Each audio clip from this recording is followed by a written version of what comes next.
Entonces vamos a arrancar con la organización general del esqueleto. Vamos a ver conceptos como la diferencia entre esqueleto apendicular y esqueleto axial, cómo están compuestos los huesos, cuáles son los tipos de huesos y los tipos de articulaciones.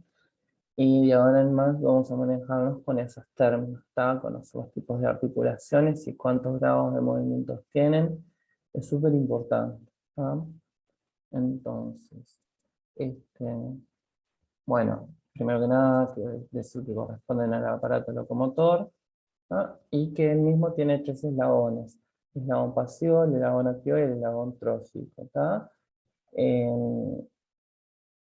Nada. Y dentro de la evolución filogenética, o la evolución filogenética, la especie humana, nos hizo cambiar de la tetrapedestación a la bipedestación, y eso lo que hizo es que eh, el miembro superior se especializara en lo que es eh,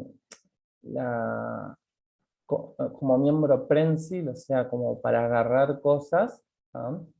Lo que hizo también parte de esto fue como oponer el pulgar al resto de los dedos y formar un ángulo de 90 grados entre el pulgar y el resto de los dedos. Eso nos permitió, la habilidad de prensa fue lo que nos permitió un salto evolutivo gigante. Y luego que los miembros inferiores se especializaban en el sostener el peso del cuerpo durante la estación bípeda, ¿tá? O durante la marcha. La estación bípeda es cuando estamos parados quietos, y la marcha cuando caminamos. Es el eslabón pasivo.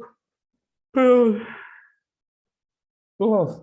El eslabón pasivo son los huesos y las articulaciones. Está compuesto por los huesos y articulaciones. Y ahí vemos que tenemos el esqueleto. El esqueleto lo dividimos en el esqueleto axial, que básicamente es todo lo que está en el eje axial: el cráneo, la columna vertebral y la caja torácica. Luego el esqueleto apendicular, que son los miembros superiores y los miembros inferiores. Y luego tenemos las cinturas, que son la cintura escapular y la cintura pelviana, ¿tá? Ahora, para que te quede de concepto, porque en general cuando decimos cintura, la gente suele pensar que estamos hablando solamente de la cintura pelviana. ¿Ah? No, hay dos cinturas: la escapular y la pelviana. Y básicamente cintura son aquellas estructuras que unen a el esqueleto axial con el esqueleto apendicular. Los huesos son órganos, ¿ah? Y tenemos que entenderlos como eso. Eh, para todo estudiante de medicina que esté mirando esto y que haya comprado o vendido huesos, nada, sé que, o si a vos te ofrecen, no puedes comprar ni vender huesos. Es tráfico de órganos, es ilegal, es un delito. ¿Ah? Y sé que es re común, que lo están haciendo mucho, porque he visto muchas publicaciones y no lo hagan. Tipo, es ilegal y pueden tener problemas re serios. ¿Ah? El hueso es un órgano, es como, no, no pasa nada, es un hueso, lo vendo. No, es lo mismo que si, bueno, agarro un hígado de un humano y lo vendo, no pasa nada. ¿Ah? Sí, es lo mismo. Y bueno, las funciones de este órgano son sostener y distribución de fuerza, articular y ejecutar movimientos del aparato locomotor. La protección de órganos y sistemas es sobre todo los huesos que forman cavidades, o como lo que es la caja torácica, la parrilla costal, o el cráneo, o la columna vertebral. Estaba medio trancado. Sostén y distribución de fuerza, ahí tenemos sobre todo los huesos de apoyo. Este, Ahí en las vértebras tenemos distribución de fuerza. En el pie, tenemos a nivel del calcáneo y a nivel de las epífisis distales del primer y el quinto metatarsiano, que son los tres puntos de apoyo del pie, que son los puntos de apoyo de todo el cuerpo, y así. De lo que es articular, bueno, está todas las articulaciones. Hematopoyética, esta función se corresponde con el hueso blando, ¿tá? O la médula ósea, que es donde se forma la sangre, ¿tá? Habrás escuchado más de una vez de que hablan de trasplante de médula o algo de la médula ósea. Bueno, se refieren a eso, al hueso blando, ¿tá? No es médula de la la médula espinal, lo que se trasplanta. Porque, me parece una bobada. Yo en un momento había pensado que cuando hablaban de trasplante de médula, hablaban de trasplante de la médula espinal. No, es trasplante de médula ósea. Eso se hace en algunos casos de leucemia o enfermedades, leucemias mieloides o mielomas, este, o afectaciones de la línea blanca, sobre todo. Este, ¿Por qué? Porque tiene una función hematopoyética, que es distinto a que sea eritropoyética. Ahí no solamente está involucrado el hueso, sino que también está involucrado el riñón, y está bueno, son cosas distintas. Ajá, el concepto que yo quiero que te quedes es que en el hueso blando se forma la sangre. Y después también es un blanco hormonal y reservorio de minerales, ¿ya?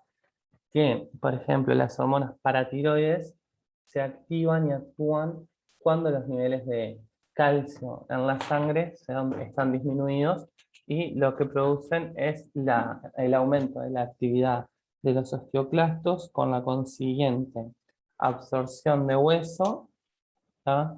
Bueno, y además de eso, lo que hacen es aumentar la absorción intestinal y disminuir el filtrado renal de lo que son los huesos, el calcio. ¿Tá? ¿Eso se entendió?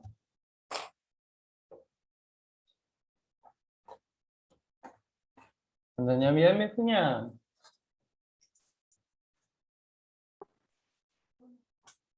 Ay, te escuchaba re bajito, que tenía miedo de que se haya cortado, dije, no. Ah, bueno, entonces podemos clasificarlos según distintos criterios. Un criterio arquitectural, como hueso compacto, ¿ya? Que es la parte más de afuera, que es rígido, sólido y está recubierto por el periósteo. Y el hueso esponjoso, que resiste la compresión, o sea, que resiste que lo aprieten, está muy vascularizado, y tiene funciones hematopoyéticas. ¿Ah? Ay, quiero achus.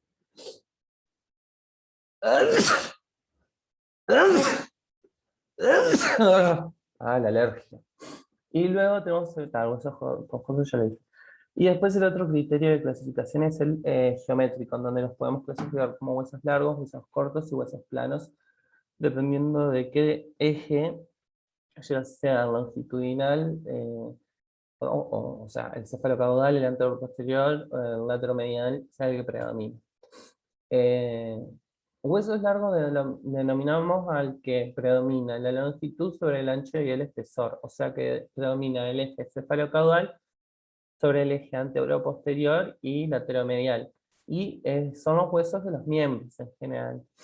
Este es un hueso de un niño o un adolescente. ¿Y por qué me puedo dar cuenta? Porque veo la metáfisis, que es el cartílago de crecimiento, es el lugar por donde va a crecer el hueso. Entonces tenemos que la extremidad del hueso se va a llamar epífisis. Y vamos a tener una epífisis proximal y una epífisis distal. O sea, básicamente así, a lo bruto de la cabeza del hueso. Luego tenemos la metáfisis, que la vamos a ver en la radiología como esto, así, como una zona pareciera que estuviera fracturada de hueso, se ve raro, hay como una densidad distinta, se ve como más radiodenso. Entre los espacios, más radiolucios, perdón, estoy como hace 36 horas ahí sin dormir ya. No, mentira, 36, no, 24. Igual es un montón. Luego tenemos la metáfisis, que es el cartílago de crecimiento.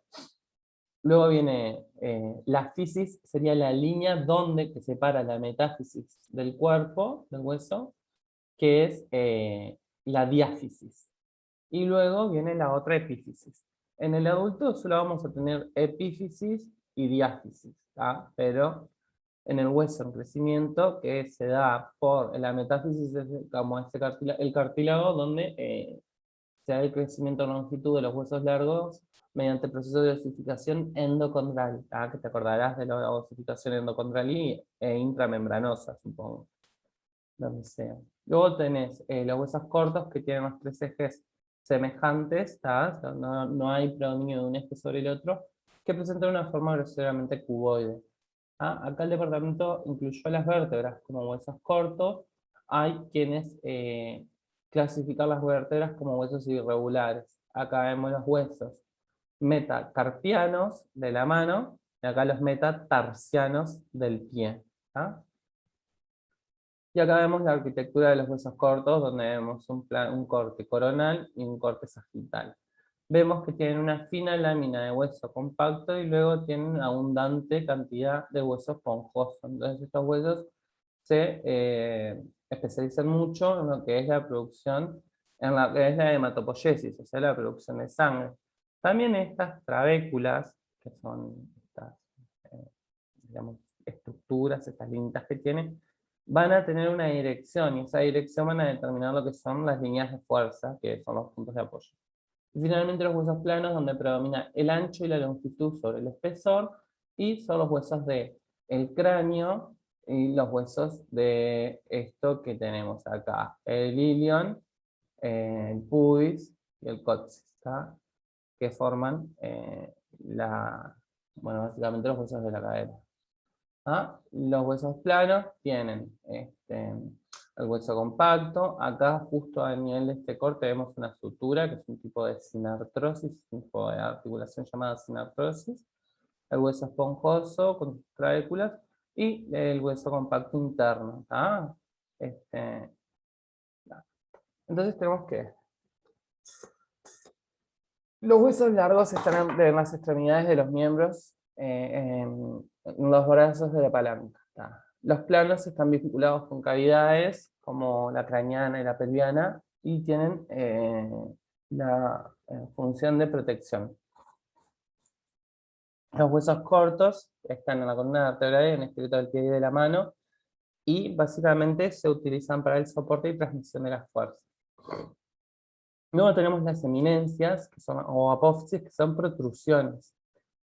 No son articulares, están determinadas por inserciones de ligamentos musculares, o sea, esto quiere decir que muchas veces un ligamento o un músculo se inserta en ella y de tanta fuerza que les genera una deformación a ese hueso y así determina que se forme esa apófisis.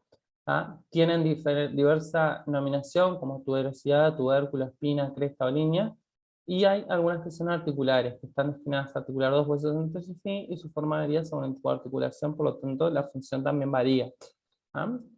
Entonces tenemos huesos y la vascularización.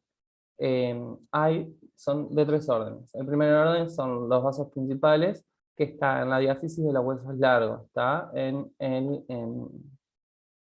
ay, tiene un nombre, el conducto, no,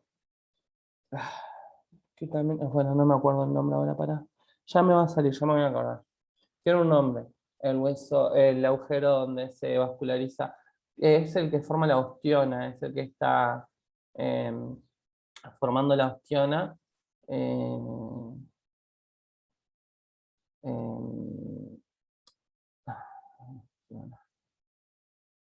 porque si no, no voy a poder. El conducto de Haber, ahí va.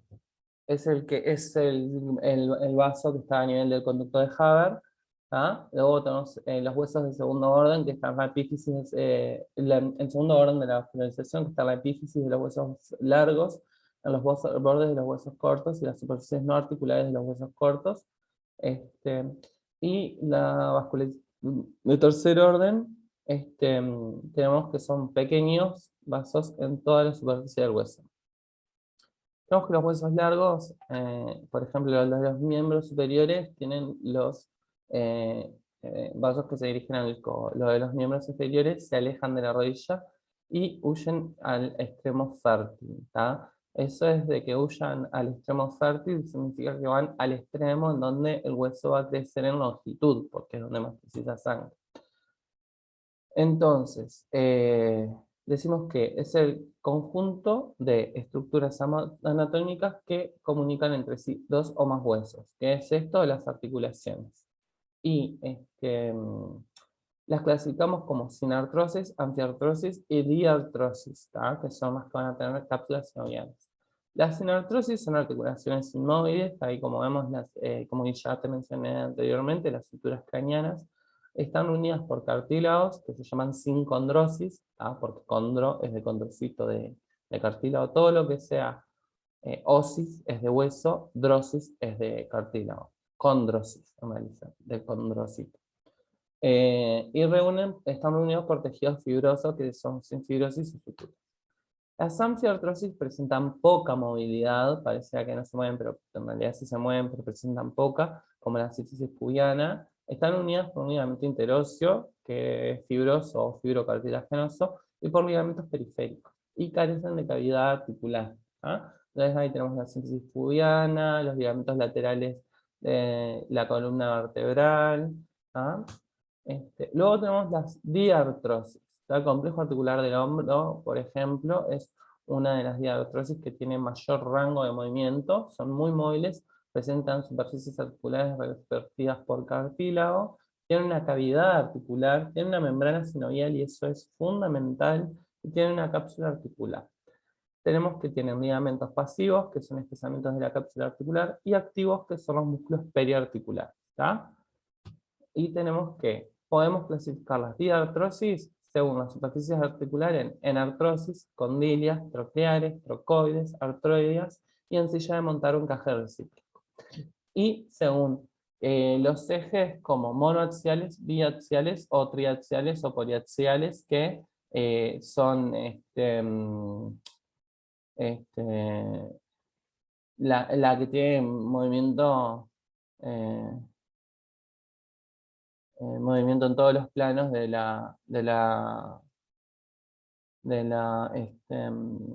ay, por favor, no me sale. En todos los planos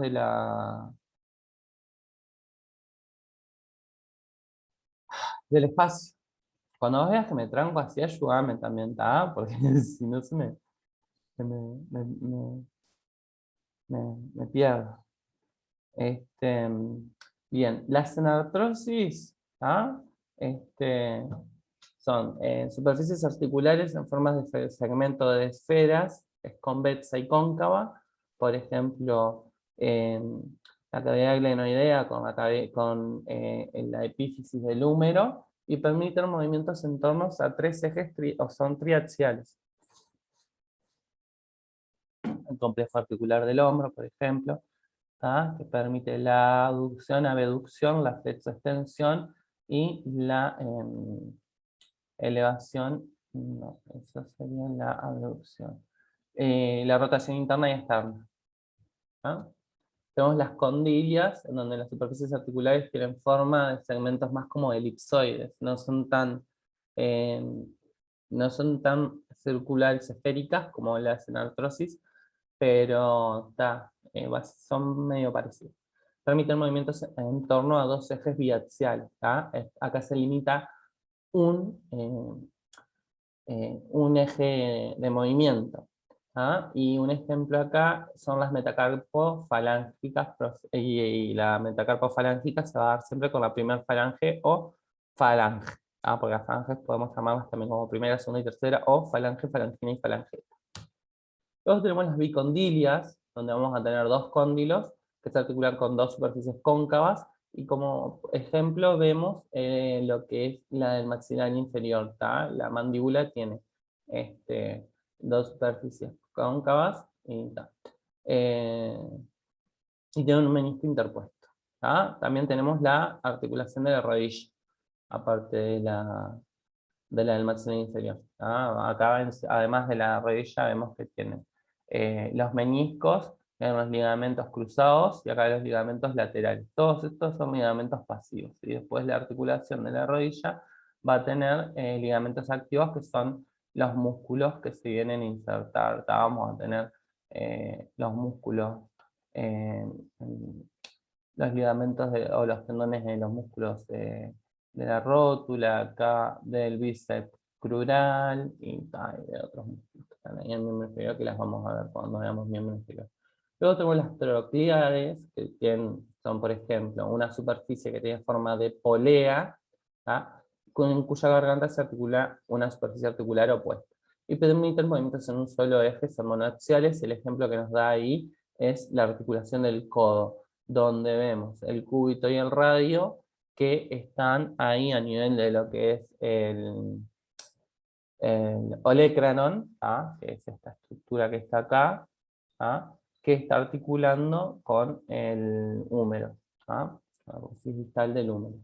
Después tengo las trocoides, que es la que se da entre el cúbito y el radio, ¿ah? Que son superficies articulares en segmentos de cilindro, como esta, ¿ah? Con uno cóncavo y otro convexo, ¿ah? Y permiten solamente un movimiento de rotación, o sea, permiten que giren.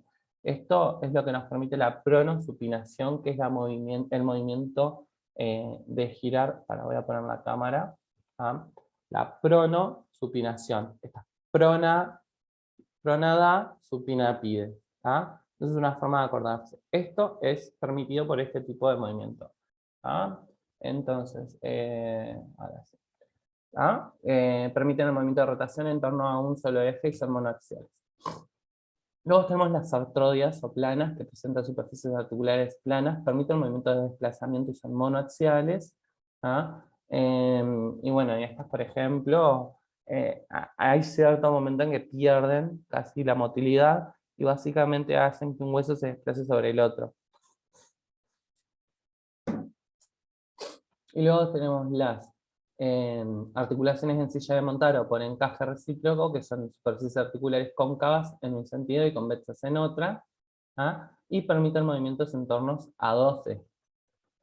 Ejemplos de articulaciones de estas son las del talón, ¿ah? O sea, con varios huesos yo formo como dos superficies en donde una encaja con la otra. Entonces, la muñeca es un tipo de articulación en silla de montar, el pulgar, ¿tá? La articulación de metacarpo con el pulgar también, la muñeca, que yo la puedo mover en dos planos. ¿Ah? Esas son en silla de montar. ¿Ah? Y bueno, y después acá tenemos los ejes de movimiento. Tenemos el eje de flexo-extensión, que es el eje transversal, ¿ah? El eje de rotación, que es el eje longitudinal, ¿ah? De rotación interna y externa, y el eje de aducción, abducción, que es el eje anteroposterior, ¿ah? Que es de retrotraer y como abrir y cerrar el brazo. Y acá tenemos la circunducción, que es todos los planos de movimientos que pueden tener todas las articulaciones del cuerpo, eh, digamos, a nivel tridimensional. ¿Ah? Y ahí terminó lo que es articulaciones y esqueletos, generalidades del esqueleto. Bueno,